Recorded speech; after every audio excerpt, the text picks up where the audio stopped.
పేర్లు తరచూ వార్తల్లో వింటుంటాం కానీ వాటి అసలు అర్థం ఏంటో అవి మన జీవితాలను ఎలా ప్రభావితం చేస్తాయో చాలాసార్లు గందరగోళంగా ఉంటుంది. నిజమే. ఈరోజు అలాంటి కొన్ని చిక్కుముడులను విప్పుదాం. కొన్ని ఆసక్తికరమైన ప్రశ్నల ద్వారా మన రాజ్యాంగంలోని లోతైన విషయాలను తేలికగా అర్థం చేసుకునే ప్రయత్నం చేద్దాం. మంచి ఆలోచన. మన లక్ష్యం సరైన సమాధానం తెలుసుకోవడమే కాదు, ఆ సమాధానం వెనుక ఉన్న తర్కాన్ని, అసలు కథను తెలుసుకోవడం. మొదలు పెడదామా? తప్పకుండా. ఇది ఒక పరీక్షలా కాకుండా మన వ్యవస్థ ఎలా పనిచేస్తోందో తెలుసుకునే ఒక ప్రయాణంలా భావిద్దాం. అద్భుతం. సరే, మొదటగా మనతో అంటే పౌరులతో మొదలు పెడదాం. రాజ్యాంగం మనకు బోలెడన్ని హక్కులు ఇచ్చింది, కానీ మన బాధ్యతల గురించి కూడా గుర్తు చేస్తుంది కదా. అవును. ఇక్కడే మొదటి ప్రశ్న వస్తోంది. భారత రాజ్యాంగంలోని ఏ ఆర్టికల్ పౌరుల ప్రాథమిక విధులకు సంబంధించినది? ఆప్షన్లో article 21A, article 39A, article 48A మరియు ఆర్టికల్ 51A. దీనికి సరైన సమాధానం ఆప్షన్ 4, ఆర్టికల్ 51A. రాజ్యాంగంలోని పార్ట్ 4Aలో ఉన్న ఈ యొక్క ఆర్టికలే ప్రాథమిక విధుల గురించి మాట్లాడుతుంది. ఓ, అంటే ఇవి రాజ్యాంగం రాసినప్పుడు మొదట్లో లేవన్నమాట, తర్వాత చేర్చారా? అవును. వీటిని 1976లో 42వ రాజ్యాంగ సవరణ ద్వారా చేర్చారు. 1976 అంటే ఎమర్జెన్సీ సమయంలో. దాని వెనుక ఏదైనా ప్రత్యేక కారణముందా? చాలా మంచి పాయింట్ పట్టుకున్నారు. కరెక్ట్. అప్పటివరకు రాజ్యాంగం ఎక్కువగా పౌరుల హక్కుల గురించే మాట్లాడింది. అయితే హక్కులతో పాటు పౌరులకు కొన్ని విధులు కూడా ఉండాలనే ఆలోచనతో స్వర్ణసింగ్ కమిటీ సిఫార్సుల మేరకు వీటిని చేర్చారు. మిగతా ఆప్షన్ల సంగతేంటి? అవి కూడా ముఖ్యమైనవే, కాని వేరు. ఆర్టికల్ 21A విద్యా హక్కుకు సంబంధించింది. అది ప్రాథమిక హక్కు. ఆర్టికల్ 39A ప్రభుత్వానికి ఒక ఆదేశం, ఉచిత న్యాయ సహాయం అందించమని. మరి 48A? ఇక 48A పర్యావరణ పరిరక్షణ గురించి చెబుతుంది. కాని అది రాష్ట్రం యొక్క బాధ్యత, పౌరుడి విధి కాదు. అందుకే 51A ప్రత్యేకమైనది. సరే, స్పష్టంగా ఉంది. ఇప్పుడు పౌరుల విధుల నుంచి ప్రభుత్వం పౌరులందరి కోసం ఏం చేయాలనే విషయానికి వద్దాం. ఇక్కడే తరచూ వార్తల్లో, చర్చల్లో వినిపించే ఒక అంశముంది: ఉమ్మడి పౌరస్మృతి. Uniform civil code. అవును. రాజ్యాంగంలోని ఏ ఆర్టికల్ దీని గురించి చెబుతుంది? ఆప్షన్లు ఆర్టికల్ 34, ఆర్టికల్ 44, ఆర్టికల్ 54, ఆర్టికల్ 64. ఇది ఆర్టికల్ 44. ఇది ఆదేశిక సూత్రాలు, అంటే directive principles of state policy అనే భాగంలో ఉంది. అంటే ఇది ప్రభుత్వానికి ఒక సలహా లాంటిదా? ఒక రకంగా అంతే. మతం, సంప్రదాయాలతో సంబంధం లేకుండా దేశంలోని పౌరులందరికీ వివాహం, విడాకులు, వారసత్వం వంటి వ్యక్తిగత విషయాల్లో ఒకే రకమైన చట్టాలను తీసుకురావడానికి ప్రభుత్వం ప్రయత్నించాలని ఇదొక లక్ష్యాన్ని నిర్దేశిస్తుంది. ఆసక్తికరంగా ఉంది. మరి దీనిని ప్రాథమిక హక్కులాగా తప్పనిసరిగా అమలు చేయాల్సిన నిబంధనగా ఎందుకు పెట్టలేదు? అద్భుతమైన ప్రశ్న. రాజ్యాంగ నిర్మాతలు మన దేశంలోని అపారమైన మత, సాంస్కృతిక వైవిధ్యాన్ని గుర్తించారు. అందరినీ వెంటనే ఒకే చట్టం కిందకు తీసుకురావడం చాలా సున్నితమైన విషయమని వాళ్లు భావించారు. విభేదాలకు దారితీయవచ్చని? సరిగ్గా. అందుకే దీనిని ప్రభుత్వాలకు ఒక లక్ష్యంగా నిర్దేశించారు తప్ప కోర్టుల ద్వారా అమలు చేయగలిగే హక్కుగా మార్చలేదు. భవిష్యత్తులో సమాజంలో ఏకాభిప్రాయం వచ్చినప్పుడు దీనిని అమలు చేయవచ్చనేది వారి ఉద్దేశం. అర్థమైంది. ఇప్పుడు పౌరసత్వమనే అంశంపైకి వెళ్దాం. భారతదేశంలో నివసించే వారి గురించి మనకు తెలుసు. కానీ దేశం బయట నివసిస్తున్న భారత సంతతికి చెందిన వారి సంగతేంటి? ఆర్టికల్ 8 దేని గురించి చెబుతుంది? మీరడిగిన ప్రశ్నకు సరైన సమాధానం ఇదే. ఆర్టికల్ 8 భారతదేశం వెలుపల నివసిస్తున్న భారత సంతతికి చెందిన కొందరు వ్యక్తుల పౌరసత్వ హక్కుల గురించి వివరిస్తుంది. అంటే కొంచెం వివరిస్తారా? అంటే ఎవరైనా వ్యక్తి లేదా వారి తల్లిదండ్రులు లేదా వారి పూర్వీకులు అఖండ భారతదేశంలో పుట్టి వారు ప్రస్తుతం విదేశాల్లో నివసిస్తుంటే అక్కడి భారత దౌత్య కార్యాలయంలో తమను పౌరులుగా నమోదు చేసుకోవడానికి ఈ ఆర్టికల్ వీలు కల్పిస్తుంది. పౌరసత్వానికి సంబంధించి ఆర్టికల్ 6, 7, 9 అని కూడా ఉంటాయి కదా, వాటికి దీనికి తేడా ఏంటి? మంచి క్లారిఫికేషన్ అడిగారు. ఆర్టికల్ 6 పాకిస్తాన్ నుండి భారతదేశానికి వలస వచ్చిన వారి గురించి చెప్తుంది. ఓకే. ఆర్టికల్ 7 భారతదేశం నుండి పాకిస్తాన్కు వెళ్లిన వారి గురించి. ఇక ఆర్టికల్ 9 ఏంటంటే ఎవరైనా స్వచ్ఛందంగా వేరే దేశ పౌరసత్వం తీసుకుంటే వారు భారత పౌరసత్వాన్ని కోల్పోతారని స్పష్టం చేస్తుంది. అలాగా? అంటే ఆర్టికల్ 8 ప్రత్యేకంగా విదేశాల్లో ఉండే భారత సంతతి కోసమే. అవును. దేశ విభజన వలసలతో సంబంధం లేకుండా సాధారణంగా విదేశాల్లో నివసించేవారి కోసం. సరి, పౌరసత్వం తర్వాత మనకు వచ్చేవి ప్రాథమిక హక్కులు. సమానత్వం అనేది మన రాజ్యాంగ మౌలిక సూత్రాల్లో ఒకటి. దానికి సంబంధించి ఒక జత సరిపోల్చే ప్రశ్న చూద్దాం. ఈ రెండింటిలో ఏది సరిగ్గా జతపరిచారు? ఒకటి ఆర్టికల్ 16 ప్రభుత్వ ఉద్యోగ విషయాలలో సమాన అవకాశాలు. హ్మ్, 2 ఆర్టికల్ 17 బిరుదుల రద్దు. ఇందులో మొదటిది మాత్రమే సరిగ్గా ఉంది. ఆర్టికల్ 16 కులం, మతం, లింగం వంటి వాటి ఆధారంగా ప్రభుత్వ ఉద్యోగాల్లో ఎలాంటి వివక్ష చూపకూడదని, అందరికీ సమాన అవకాశాలు కల్పించాలని చాలా స్పష్టంగా చెప్తుంది. ఒక్క నిమిషం, మరి రెండవది ఎందుకు తప్పు? బిరుదుల రద్దు కూడా అంటరానితనం నిర్మూలనలాగే ఒక రకమైన సామాజిక సమానత్వం కోసమే కదా? నిజమే, మీరన్నది కరెక్టే. మరి ఆర్టికల్ 17 దేనికి సంబంధించింది? ఆర్టికల్ 17 అంటరానితనం రద్దు గురించి చెప్తుంది. ఇక బిరుదుల రద్దు గురించి చెప్పేది ఆర్టికల్ 18. ఓ, 18. మరి ఈ రెండింటినీ వేర్వేరు ఆర్టికల్స్లో ఎందుకు పెట్టారు? మీరు చాలా లోతైన పాయింట్ లేవనెత్తారు. రెండు సమానత్వం కోసమే అయినా వాటి మధ్య ఒక తాత్వికమైన తేడా ఉంది. ఆర్టికల్ 17 శతాబ్దాలుగా వస్తున్న ఒక సామాజిక దురాచారాన్ని, ఒక చారిత్రక అన్యాయాన్ని రూపుమాపడానికి ఉద్దేశించినది. అంటే గదాన్ని సరిదిద్దడానికి. సరిగ్గా. ఇక ఆర్టికల్ 18 భవిష్యత్తులో రాజా, దివాన్ వంటి వంశపారంపర్య బిరుదులతో ఒక కొత్త రకమైన ఉన్నత వర్గం ఏర్పడకుండా నిరోధించడానికి ఉద్దేశించినది. ఒకటి గతాన్ని సరిదిద్దితే మరొకటి భవిష్యత్తును కాపాడుతుంది. అందుకే వాటిని వేరువేరుగా పొందుపరిచారు. వావ్, చాలా స్పష్టంగా వివరించారు. సరే, పౌరుల హక్కులు, విధుల గురించి చూశాం. ఇప్పుడు ఈ వ్యవస్థను నడిపే యంత్రాంగం వైపు చూద్దాం. భారతదేశంలో మంత్రిమండలికి ఎవరు అధ్యక్షత వహిస్తారు? దీనికి సమాధానం చాలా సూటిగా ఉంటుంది: ప్రధానమంత్రి. ప్రధానమంత్రి. అవును. ఆర్టికల్ 74 ప్రకారం రాష్ట్రపతికి పరిపాలనలో సహాయం చేయడానికి, సలహా ఇవ్వడానికి ప్రధానమంత్రి నేతృత్వంలో ఒక మంత్రిమండలి ఉంటుంది. మన పార్లమెంటరీ వ్యవస్థలో రాష్ట్రపతి దేశానికి అధిపతి అయితే, ప్రధానమంత్రి ప్రభుత్వానికి అధిపతి. Head of state versus head of government. Correct. నిజమైన కార్యనిర్వాహక అధికారం మొత్తం ప్రధానమంత్రి నేతృత్వంలోని మంత్రిమండలి చేతిలోనే ఉంటుంది. సరే, ఇక చట్టాలు చేసే పార్లమెంటు దగ్గరకొస్తే అందులో రాజ్యసభ నిర్మాణం చాలా ప్రత్యేకమైనది అంటారు. రాజ్యసభ సభ్యుల పదవీకాలం ఎంత? చాలామంది 5 ఏళ్ళు అని పొరపడుతుంటారు. అవును, ఆ పొరపాటు సహజం, లోక్సభతో పోలుస్తారు కాబట్టి. కానీ సరైన సమాధానం 6 సంవత్సరాలు. 6 సంవత్సరాలు ఎందుకు? దీని వెనుక ఒక ఆసక్తికరమైన కారణముంది. లోక్సభలా కాకుండా రాజ్యసభ ఒక శాశ్వత సభ, అంటే దాన్ని ఎవ్వరూ రద్దు చేయలేరు. ఓ, అది నిరంతరాయంగా కొనసాగుతూనే ఉంటుందా? అవును. ప్రతి 2 సంవత్సరాలకొకసారి 3/1 సభ్యులు పదవీ విరమణ చేస్తారు. వాళ్ల స్థానంలో కొత్తవారొస్తారు. ఈ పద్ధతి వల్ల ప్రతి సభ్యుడికి 6 సంవత్సరాల పదవీకాలం లభిస్తుంది. సభ మాత్రం ఎప్పటికీ కొనసాగుతుంది.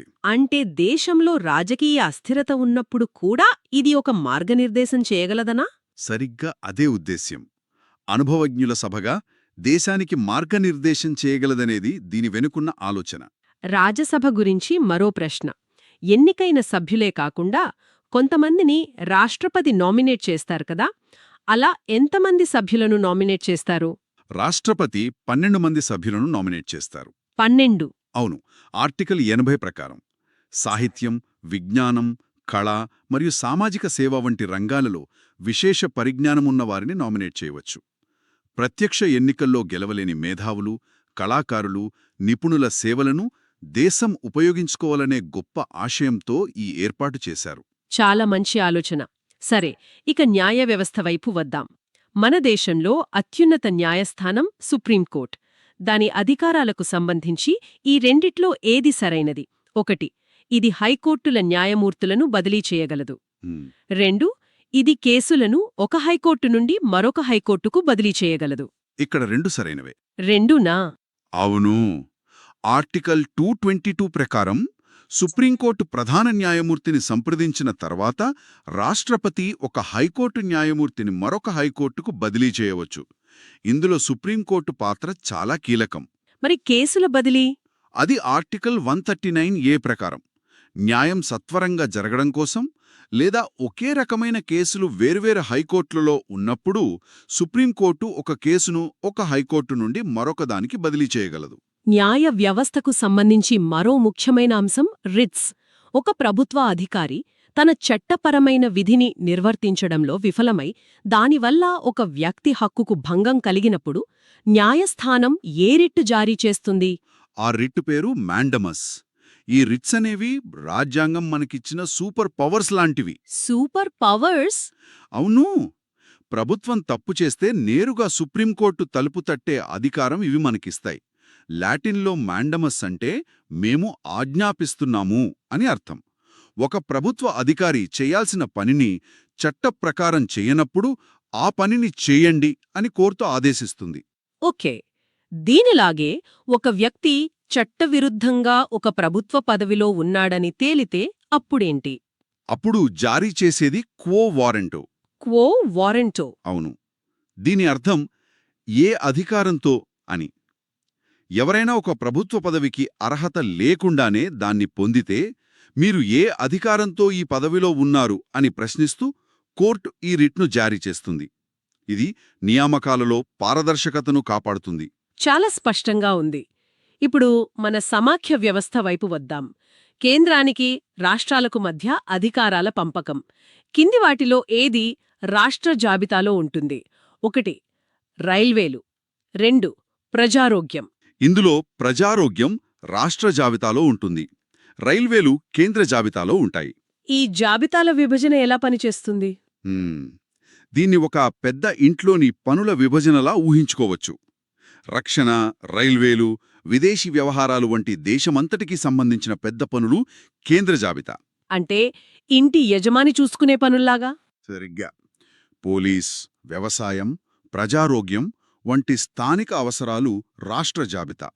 ఇక విద్య, అడవులు వంటి కొన్ని విషయాలు ఉమ్మడి జాబితాలో ఉంటాయి. అంటే ఇద్దరూ కలిసి నిర్ణయాలు తీసుకోవచ్చు. సరే, కొన్ని రాష్ట్రాలలో శాసనసభలోనే 2 సభలుంటాయి కదా, ద్విసభా విధానం. ఆగస్టు 2023 నాటికి కింది రాష్ట్రాలలో దేనిలో ఈ విధానం ఉంది? ఆంధ్రప్రదేశ్, మధ్యప్రదేశ్, ఉత్తరప్రదేశ్. ఆగస్టు 2023 నాటికి ఆంధ్రప్రదేశ్ మరియు ఉత్తరప్రదేశ్ రెండింటిలోనూ ద్విసభా విధానం ఉంది. అంటే మధ్యప్రదేశ్లో లేదు? లేదు, అక్కడ ఏకసభా విధానం మాత్రమే ఉంది. ప్రస్తుతం దేశంలో 6 రాష్ట్రాలలో ఈ విధానం ఉంది. విధానసభలో తీసుకున్న నిర్ణయాలను విధాన పరిషత్ సమీక్షిస్తుంది. ఇది చట్టాలు చేయడంలో తొందరపాటును నివారిస్తుందని ఒక ఆలోచన. ఇప్పుడు అధికార వికేంద్రీకరణలో అత్యంత ముఖ్యమైన స్థాయికి వద్దాం. స్థానిక ప్రభుత్వాలు అంటే పంచాయతీలు, మునిసిపాలిటీలు. మొదటగా మునిసిపాలిటీల అధికారాలు, బాధ్యతల గురించి ఏ షెడ్యూల్ చెప్తోంది? అది 12వ షెడ్యూల్. దీన్ని 1992లో 74వ రాజ్యాంగ సవరణ ద్వారా చేర్చారు. 74వ సవరణ? అవును, ఈ సవరణ పట్టణ స్థానిక ప్రభుత్వాలకు రాజ్యాంగ హోదా కల్పించింది. ఈ షెడ్యూల్లో పట్టణ ప్రణాళిక, నీటి సరఫరా, రోడ్లు వంటి 18 అంశాలున్నాయి. మరి పంచాయతీల సంగతేంటి? వాటికి సంబంధించిన సవరణ, షెడ్యూల్ ఏవి? పంచాయతీలకు సంబంధించింది 73వ రాజ్యాంగ సవరణ. ఇది కూడా 1992లోనే జరిగింది. ఓకే. దీని ద్వారా 11వ షెడ్యూల్ని చేర్చారు. అందులో వ్యవసాయం, చిన్న నీటిపారుదల వంటి 29 అంశాలున్నాయి. ఈ 2 సవరణలు మన ప్రజాస్వామ్య వ్యవస్థలో ఒక విప్లవాత్మకమైన మార్పు. అధికారాన్ని కింది స్థాయికి తీసుకురావటం. అవును, నుండే మొదలవ్వాలి కదా. అంతే. మన నగరాలు, పట్టణాల పాలన గురించి రాజ్యాంగం ఒక కీలకమైన మార్పును తీసుకొచ్చింది. నా మొదటి ప్రశ్న అదే. పట్టణ స్థానిక ప్రభుత్వాలకు రాజ్యాంగ హోదా కల్పించిన సవరణ ఏది? మీ ఆప్షన్లు 72వ, 73వ, 74వ లేదా 75వ సవరణ. దీనికి సమాధానం 74వ సవరణ. 74వ సవరణ. అవును. ఇక్కడ మనం ఒక జంటనెప్పుడు గుర్తుంచుకోవాలి. 73వ మరియు 74వ సవరణలు. ఇవి రెండూ 1992లో ఒకేసారి వచ్చిన కవలపిల్లల్లాంటివి. ఓకే. 73వ సవరణ ఏమో గ్రామాలకు, అంటే పంచాయతీరాజ్ వ్యవస్థకు రాజ్యాంగ భద్రత కల్పిస్తే, 74వ సవరణ నగరాలకు, అంటే మున్సిపాలిటీలు మరియు కార్పొరేషన్లకు ఆ భద్రతను ఇచ్చింది. ఒక నిమిషం, ఈ రాజ్యాంగ హోదా ఇవ్వడమంటే ఏంటసలు? అంతకుముందు ఇవి లేవా? మంచి ప్రశ్న. అంతకుముందు కూడా మున్సిపాలిటీలు ఉన్నాయి, కానీ అవి పూర్తిగా రాష్ట్ర ప్రభుత్వాల దయాదాక్షిణ్యపాలే ఆధారపడి ఉండేవి. అంటే అంటే రాష్ట్ర ప్రభుత్వం ఎప్పుడు కావాలంటే అప్పుడు వాటిని రద్దు చేయవచ్చు, ఎన్నికలు వాయిదా వేయవచ్చు, నిధులు ఆపేవచ్చు. ఓ, అంటే వాటికి గ్యారంటీ ఉండేది కాదనమాట. అస్సలుండేది కాదు. ఈ 74వ సవరణ ద్వారా వాటికి రాజ్యాంగబద్ధంగా ఒక గుర్తింపొచ్చింది. ప్రతి 5 ఏళ్లకు ఖచ్చితంగా ఎన్నికలు జరపాలి, వాటికి నిధులు కేటాయించడానికి ఒక ఫైనాన్స్ కమిషన్ ఉండాలి అని రాజ్యాంగమే చెప్పింది. ఇది వాటికి స్వీయ ప్రతిపత్తినిచ్చే ఒక పెద్ద ముందలుగు. దీనికోసం రాజ్యాంగంలో ఐఎక్స్ఏ అని ఒక కొత్త అధ్యాయాన్నే చేర్చారు. ఓకే, రాజ్యాంగం వాటికి గుర్తింపిచ్చింది. మరి అధికారం సంగతేంటి? అసలొక పంచాయతీకి ఏ అధికారాలుంటాయో రాజ్యాంగంలో ఎక్కడ చెప్పారు? ప్రశ్న ఇదే. పంచాయతీల అధికారాలు, అధికారం మరియు బాధ్యతలకు సంబంధించిన ఆర్టికల్ ఏది?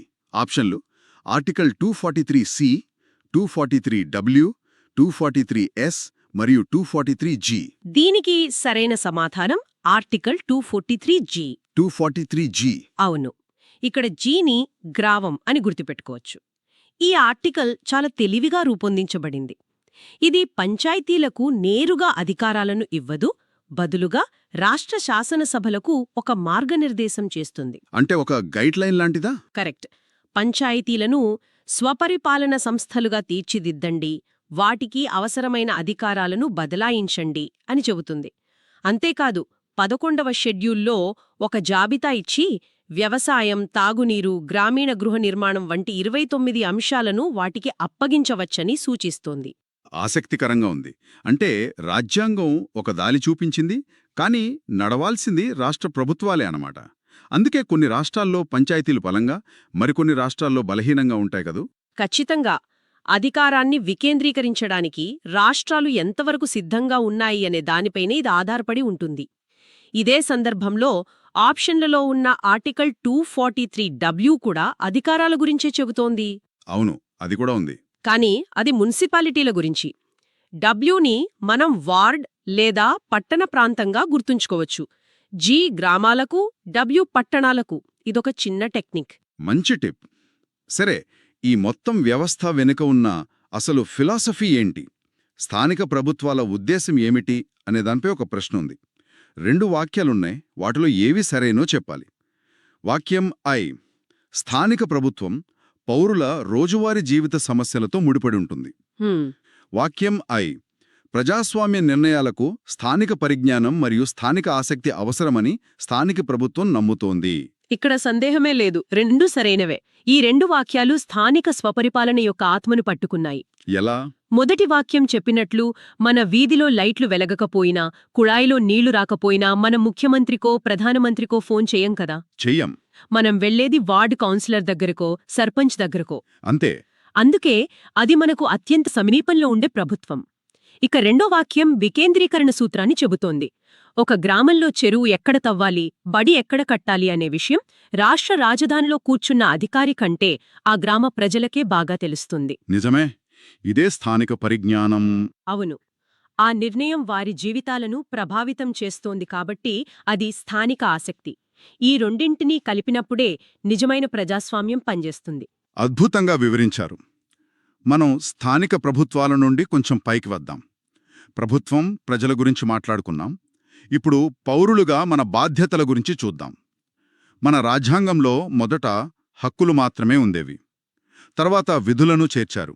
ప్రశ్న ఇదే: పౌరుల ప్రాథమిక విధులను ఏ రాజ్యాంగ సవరణ ద్వారా చేర్చారు? దీనికి సరైన సమాధానం 42వ సవరణ. 42వ సవరణ. ఇది చాలాసార్లు విన్న పేరు. అవును. ఇది 1976లో ఎమర్జెన్సీ సమయంలో జరిగింది. ఈ సవరణ ఎంత పెద్దదంటే దీనిని మినీ రాజ్యాంగమని కూడా పిలుస్తారు. దీని ద్వారా రాజ్యాంగంలో ఐవీఏ అనే కొత్త భాగాన్ని, ఆర్టికల్ 51ఏను చేర్చారు. ఉద్దేశ్యమేంటి? హక్కులడిగే పౌరులకు కొన్ని బాధ్యతలు కూడా ఉన్నాయని గుర్తుచేయడమే దీని ఉద్దేశం.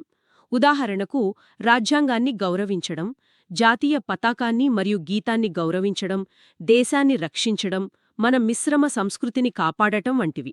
అయితే ప్రాథమిక హక్కులకు, ప్రాథమిక విధులకు ఒక ముఖ్యమైన తేడా ఉంది గదా? అవును, చాలా ముఖ్యమైన తేడా. ప్రాథమిక హక్కులు న్యాయబద్ధమైనవి, అంటే జస్టిషబుల్. మీ హక్కుకు భంగం కలిగితే మీరు కోర్టుకు వెళ్లవచ్చు. మరి విధులు? కాని ప్రాథమిక విధులు అలా కాదు. అవి పౌరులకు ఒక నైతిక మార్గదర్శిలాంటివి. మీరు మీ విధిని నిర్వర్తించలేదని ఎవ్వరూ మిమ్మల్ని కోర్టుకు లాగలేరు. అయితే చట్టాలను రూపొందించేటప్పుడు పార్లమెంటు వీటిని పరిగణనలోకి తీసుకోవచ్చు. ఓకే, మనం పౌరుల విధుల నుండి ప్రభుత్వం యొక్క విధులకు వద్దాం. మన చారిత్రక సంపదను కాపాడటం ప్రభుత్వ బాధ్యత. దీని గురించి రాజ్యాంగంలో ఎక్కడైనా చెప్పారా? ప్రశ్న. జాతీయ ప్రాముఖ్యత కలిగిన స్మారక చిహ్నాలు, ప్రదేశాలు మరియు వస్తువులను పరిరక్షించాలని ఏ ఆర్టికల్ చెబుతోంది? ఆప్షన్లు 35, 39, 49, 49. దీనికి సరైన సమాధానం ఆర్టికల్ 49. ఇది ఆదేశిక సూత్రాలు, అంటే directive principles of state policy అనే భాగంలో ఉంది. అంటే ప్రభుత్వానికి సలహాల్లాంటివా? అంటే, ఓ ప్రభుత్వం, మీరు పరిపాలన చేసేటప్పుడు ఈ విషయాలను గుర్తుంచుకోండి అని చెప్పడం లాంటిది. ఆర్టికల్ 49 స్పష్టంగా చెబుతోంది, జాతీయ ప్రాముఖ్యత ఉన్న ప్రతి స్మారక చిహ్నాన్ని, ప్రతి ప్రదేశాన్ని కాపాడటం రాష్ట్రం యొక్క బాధ్యత అని. అంటే తాజ్మహల్ నుండి మన గ్రామాల్లో ఉండే పురాతన ఆలయాల వరకు అన్నీ దీని కిందికే వస్తాయన్నమాట. అవును, ఇది కూడా ప్రాథమిక విధులలాగే కోర్టు ద్వారా అమలు చెయ్యలేనిది, కాని ప్రభుత్వానికి ఒక మార్గదర్శి. ఈ సూత్రాల ఆధారంగా ప్రభుత్వం పురావస్తు శాఖకు సంబంధించిన చట్టాలను చేస్తుంది. సరే, ఇప్పుడు మళ్ళీ హక్కుల విషయానికి వద్దాం. మన దేశంలో భిన్నత్వంలో ఏకత్వం అంటాం. ఎన్నో భాషలు, సంస్కృతులు ఉన్నాయి. వీటిని కాపాడటానికి రాజ్యాంగం ఏదైనా ప్రత్యేక రక్షణ కల్పించిందా? ఆర్టికల్ 29 దేనికి సంబంధించింది? ఇది చాలా ముఖ్యమైన ప్రాథమిక హక్కు. ఆర్టికల్ 29 మైనారిటీల ప్రయోజనాల పరిరక్షణకు సంబంధించింది. మైనారిటీలు అంటే? ఇక్కడొక అద్భుతమైన విషయముంది. చాలామంది మైనారిటీ అనగానే కేవలం మతపరమైన మైనారిటీలనే అనుకుంటారు. కాని రాజ్యాంగం ఇక్కడ చాలా విశాల దృక్పథంతో ఆలోచించింది. ఆర్టికల్ 29(1)లో విభిన్న భాష, లిపి లేదా సంస్కృతి కలిగిన పౌరులలోని ఏ వర్గానికైనా దానిని పరిరక్షించుకునే హక్కుంటుందని చెబుతుంది. ఏ వర్గానికైనా అని ఉందా? అవును, any section of the citizens. అంటే ఇది భాషా మైనారిటీలకు కూడా అంతే బలంగా వర్తిస్తుంది. ఇప్పుడు ఈ హక్కులన్నీ పౌరులకు వర్తిస్తాయి. అసలు రాజ్యాంగం ప్రారంభమైనప్పుడు ఎవరు పౌరులు, ఎవరు కాదు అని ఎలా నిర్ణయించారు? దీనిపై ఒక జత సరిపోల్చే ప్రశ్న ఉంది. జత 1 ఆర్టికల్ 5 రాజ్యాంగం ప్రారంభంలో పౌరసత్వం. జత 2 ఆర్టికల్ 10 విదేశాలలో నివసించే భారత సంతతి వారి పౌరసత్వ హక్కులు. వీటిలో ఏది సరిగా జతపరచబడింది? ఇక్కడ సరైన సమాధానం కేవలం ఐ మాత్రమే. కేవలం మొదటిది మాత్రమేనా? అవును. ఆర్టికల్ 5 చాలా స్పష్టంగా జనవరి 26, 1950న ఎవరు భారత పౌరులుగా పరిగణించబడతారో చెబుతుంది. అది సరైన జత. రెండవ జత తప్పు. ఎందుకు తప్పు? ఎందుకంటే ఆర్టికల్ 10 పౌరసత్వం యొక్క కొనసాగింపు గురించి చెబుతోంది.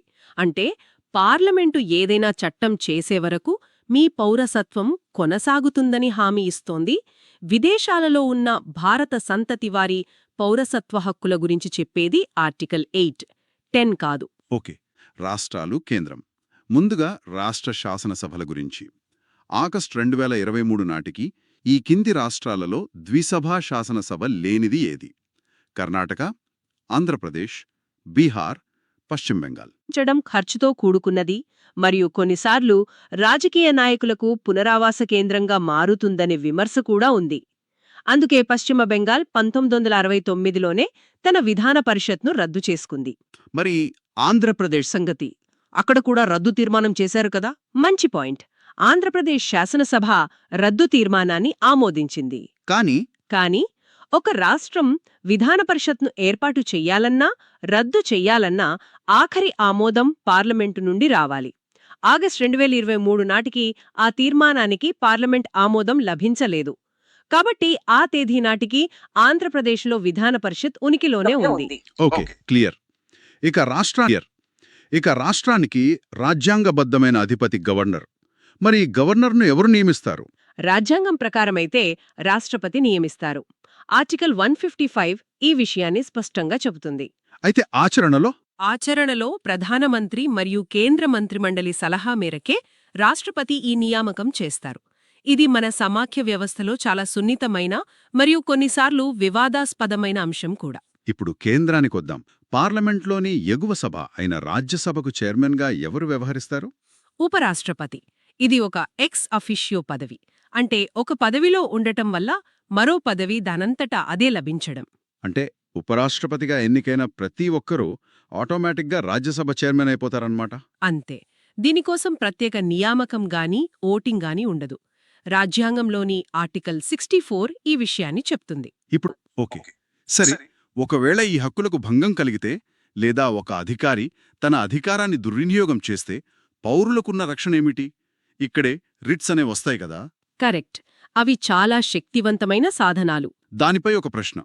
ఒక వ్యక్తి ఒక ప్రభుత్వ పదవిలో ఉండటానికి అర్హుడు కాదని కోర్టు భావిస్తే ఏ రిట్ను జారీ చేస్తుంది? కోర్టు క్వో వారెంటో రిట్ను జారీ చేస్తుంది. కో వారంటు. అవును, ఈ లాటిన్ పదానికర్థం ఏ అధికారంతో అని. ఏ అధికారంతో? సింపుల్గా ఉంది. అంతే. ఒక ప్రభుత్వ ఉద్యోగానికి నిర్దిష్ట అర్హతలవసరం అనుకుందాం. ఆ అర్హతలు లేని వ్యక్తి ఆ పదవిలో నియమితులైతే ఎవరైనా కోర్టును ఆశ్రయించవచ్చు. అప్పుడు కోర్టు మీరు ఏ అధికారంతో ఈ కుర్చీలో కూర్చున్నారు అని ఆ వ్యక్తిని ప్రశ్నిస్తుంది. ఆ అంటే ఆ నియామకాన్ని ప్రశ్నిస్తోందన్నమాట. ఎగ్జాక్ట్లీ. నియామకం చట్టవిరుద్ధమని తేలితే అతన్ని పదవి నుండి తొలగిస్తుంది. ఈ రిట్స్ గురించి నేనిప్పుడు కొంచెం గందరగోళం పడుతుంటాను. మాండమస్, హేబియస్ కార్పస్ వంటివి కూడా ఉన్నాయి కదా, వాటి గురించి ఒక్క మాటలో చెప్పగలరా? తప్పకుండా. హేబియస్ కార్పస్ అంటే శరీరాన్ని ప్రవేశపెట్టండి అని. పోలీసులు ఎవరినైనా అక్రమంగా నిర్బంధిస్తే కోర్టు ఈ రిట్ జారీ చేస్తుంది. మాండమస్ అంటే మేము ఆజ్ఞాపిస్తున్నాము అని. ఒక ప్రభుత్వ అధికారి తను చెయ్యాల్సిన పనిని చేయకపోతే వెళ్ళి నీ పని చేయి అని కోర్టు ఆదేశించడం. వావ్! కో వారెంటో ఎందుకున్నావు, మాండమస్ పని చెయ్యి, హేబియస్ కార్పస్ ఎక్కడున్నావు. చాలా బావుంది. సింపుల్గా అలా గుర్తుపెట్టుకోవచ్చు. అధికార సమతుల్యత గురించి చూద్దాం. ముందుగా లోక్సభ. ఒక ప్రశ్న. ఈ రెండు రాష్ట్రాల్లో వేటిలో 30 కంటే ఎక్కువ లోక్సభ నియోజకవర్గాలున్నాయి? ఐ పశ్చిమ బెంగాల్, ఐ మధ్యప్రదేశ్. ఇక్కడ సమాధానం కేవలం పశ్చిమ బెంగాల్. ఓన్లీ పశ్చిమ బెంగాల్. అవును. పశ్చిమ బెంగాల్లో 42 లోక్సభ స్థానాలు ఉన్నాయి. మధ్యప్రదేశ్లో 29 స్థానాలు మాత్రమే ఉన్నాయి. 30కి చాలా దగ్గరగా ఉన్నప్పటికీ 30 కన్నా తక్కువ. ఓకే, ఈ అధికార విభజన కేవలం సీట్లకే పరిమితం కాదు, చట్టాలు చేసే విషయంలో కూడా ఉంటుంది. ఒక ప్రశ్న. ఈ రెండింట్లో ఏ అంశం కేంద్ర జాబితాలో ఉంది?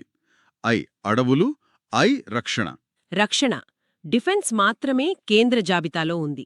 ఇది చాలా తార్కికమైనది. దేశ రక్షణ అనేది ఒకే ఒక్క కేంద్ర అధికారం కింద ఉండాలి. మరి అడవులు? అడవుల కథ ఆసక్తికరంగా ఉంటుంది. రాజ్యాంగం అమల్లోకి వచ్చినప్పుడు అడవులు రాష్ట్ర జాబితాలో ఉండేవి.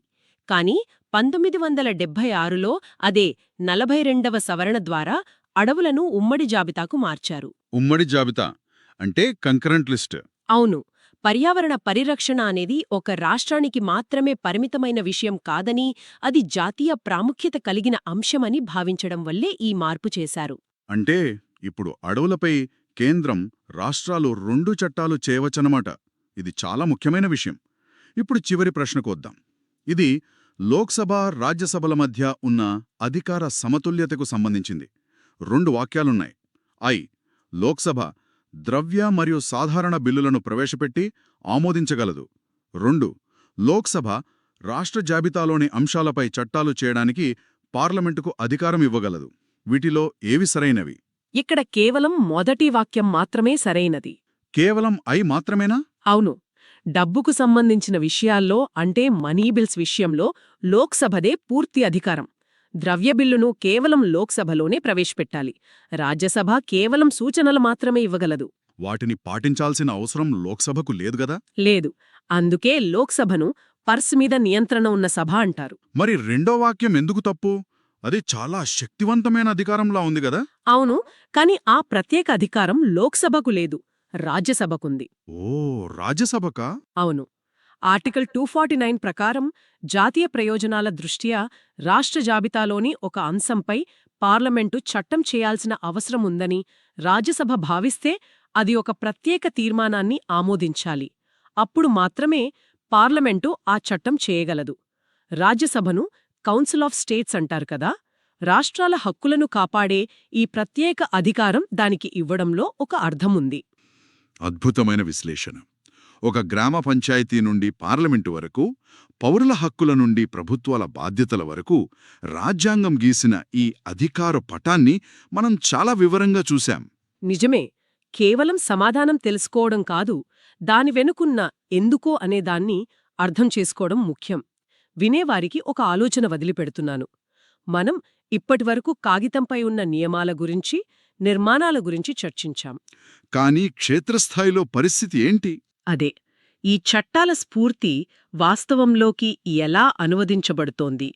మీ వార్డ్ కౌన్సిలర్ లేదా మీ గ్రామ సర్పంచ్ నిజంగా అధికారంతో పనిచేస్తున్నారా? రాజ్యాంగమిచ్చిన వాగ్దానానికి, ప్రజల అనుభవానికి మధ్య ఉన్న అంతరంలోనే భారత ప్రజాస్వామ్యం యొక్క అసలైన కథ దాగి ఉంది. బహుశా అది మనం అన్వేషించాల్సిన తదుపరి అంశం.